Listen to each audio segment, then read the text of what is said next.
Picture this. You've spent weeks crafting the perfect marketing campaign. Your ads are sleek, your copy's punchy, your Instagram feed is flawless. But there's one problem. Your product, your offer is terrible. Can good marketing really save a bad product, or is it just all smoke and mirrors? Welcome to the Marketing Factory, where we don't blend in. I'm Marissa Candy, founder and award-winning marketer.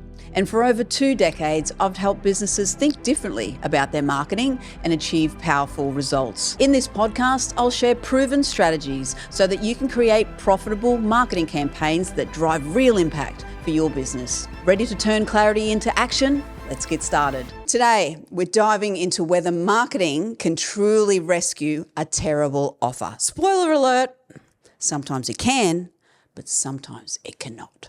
Stick around and you'll want to hear this. First, we need to talk about the power of marketing. Now, let's start with the reality check, people, all right? Marketing's powerful. It's the magic that can turn an average product into a must-have. But can it fix a fundamentally bad offer or product? Let's break it down. Marketing is about creating a connection with the customer. It's about telling a story, making people feel something. It's why you see an ad, a luxury car, and you go, oh, I want that car, even if it isn't in your budget. But what happens when the offer doesn't live up to the hype? Can you remember when Vegemite launched their new Vegemite and cheese spread and called it, look, iSnack 2.0? iSnack 2.0. Like, was that like an iPhone that you don't want to eat or you wanted to eat? Did you drop your iPhone in the Vegemite? Like iSnack 2.0. iSnack, like I snack, you snack, we all snack. Like, what were they thinking? But no matter how many ads they ran, the product just wasn't what consumers wanted. The name iSnack faced some widespread criticism, and it was seen as a branding disaster. What happened?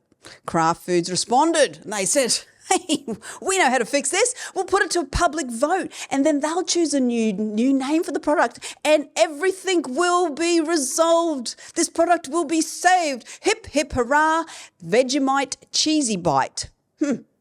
Yep, sit on that for a little bit. Vegemite Cheesy Bite won. And Vegemite quickly learned no matter how much marketing and how many times you change the name, you can't overcome a bad product. Vegemite Cheesy Bite has again been rebranded. Go figure. I thought that was a winner. It wasn't. Now you can go out and get the Vegemite and cheese spread together as Vegemite and cheese. Who would have thought that? Vegemite and cheese and bigger, because they collaborated, you know?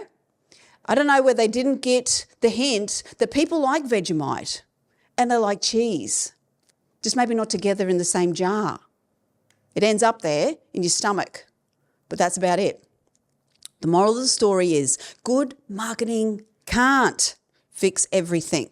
It can get you so far. It can create a buzz. It can build anticipation. It can drive sales in the short term. Why? Because people are curious. You got this new thing, iSnack 2.0. Is it going to change my life? Let's find out. But when it doesn't, the core offer's bad, you're just setting yourself up for a short-lived hype train.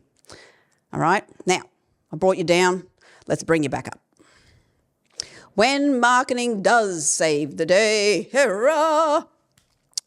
So here's where it gets interesting. Sometimes marketing can save a product. That's not perfect. It can create a perception of value, enhance customer trust, or give the product a second chance. Great marketing campaign can turn something average into really something special. And here's an example. Snapchat. Initially, it was clunky. You think about when it launched. I know it was a while ago. Some of you probably don't even remember. But it was clunky. The user interface was, a bit awkward, very limited audience. But their marketing focused on it being fun and rebellious in nature, and they grabbed a hold of that. They created this cool perception around it, used influencer marketing, viral challenges, and the sense of FOMO. I don't know about you, but I'm a victim of FOMO. I hate missing out. All right. The product wasn't revolutionary, but the marketing made it feel like you had You had to be part of it. I don't know about you, but I'm still using those Snapchat filters, right?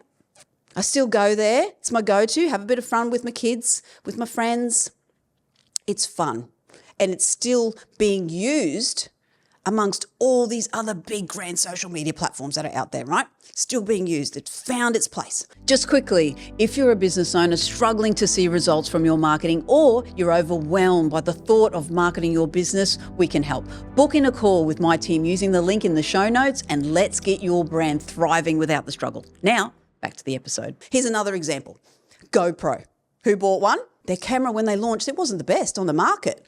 It launched, but their marketing focused on a really special thing: adventure, excitement, capturing extreme moments. Yeah, man, let's go, dude. Right? And it created a loyal following. The product itself wasn't perfect, but their brand and storytelling connected with a specific audience, and it exploded. Gave them time. They got sales. They got money in the bank. And what did they do with that money? They improved the product to match the hype. Okay, marketing can create demand, excitement, and shape perceptions, but it must be backed by a product that meets the customer needs. If not, the hype simply won't last that long. All right, there's an importance of alignment when you're tackling any of this, all right? Successful marketing doesn't just sell a product. If there's a disconnect, your marketing will only get you so far. Marketing can't cover up a product's flaws forever, as customers are savvier than ever, right? You know what goes into purchasing, what you purchase, what you put on the table, what you spend your hard-earned cash on. If your offer doesn't meet your customers' expectations, it'll catch up with you. Let's roll into another example, because you know what? I know you like examples. I'll give you another example, right? Apple. Apple marketing isn't just about flashy ads or celebrity endorsements. It's selling an experience, their product design, user experience, customer service. My God, even the unboxing of the product, it all aligns with their brand. That's why their marketing works so well. They don't just promise the best mobile phone ever, they deliver it. And their marketing creates that perfect synergy. So where does that leave you?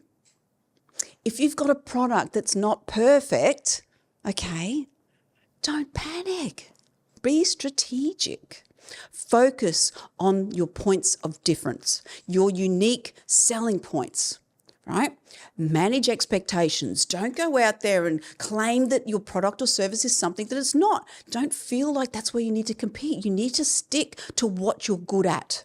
Stick to what you're good at. Don't try to be something you're not, because that's when you can create a problem and actually have a good offer turn bad because you've overextended what your product or service can do or deliver for its audience. Get feedback and improve. Test and measure, right? Know what people are consuming and what they like about it and what they don't like about it. Work on creating these emotional connections, all right? Now, let's go into another example. Let's think about Bunnings. Bunnings, their product offering isn't amazing. And let's be honest, neither is their customer service. I don't know how many times I walk up and down those aisles. And if anyone from Bunnings is listening, look, you're not going to know about every single line item in that store when there's literally 1,400 gazillion. I get it. But their marketing taps into what? This great Aussie DIY spirit. Can I do it? Yes, I can. If you value convenience and affordability, Bunnings is the go-to place for home improvement. So can good marketing save a terrible offer? Well, the answer is, tell me, just tell me, Marissa, tell me, what is it? It depends, okay? It depends if the offer is fundamentally flawed or not. But if you've got a product that's just a little bit off or not fully refined, good marketing can turn the tide. Remember, it's all about managing customer expectations, creating connections, and constantly improving your offer. With the right strategy, even a meh product can get a second chance. If you've developed a product that you know is not perfect, where should you invest the money?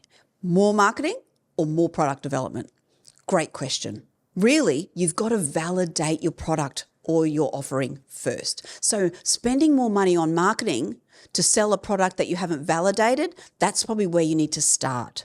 You've got to make sure that your potential target audience wants this, right?